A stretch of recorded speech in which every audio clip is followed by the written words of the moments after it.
Hey, what is up everyone? Welcome back to our YouTube channel. So for today's video, I'm going to teach you how to get dark mode on all websites in Google Chrome. So first is launch your Google Chrome application. Then next in the search bar, start typing Chrome, then hypercolon,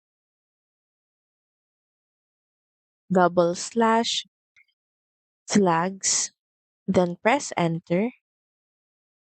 Then next in search flags, search for dark. Then you should be able to see auto dark mode for web contents. So this is currently has default settings, and all you have to do is click on this drop down menu and change default to enabled. And once done, just head over and click on relaunch.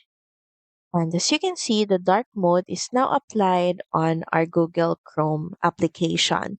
So that's pretty much it. Thank you very much for watching this video. I hope that you find this video helpful. And if you do, please don't forget to like, share, and subscribe to the channel. And I will see you again on the next one. Bye!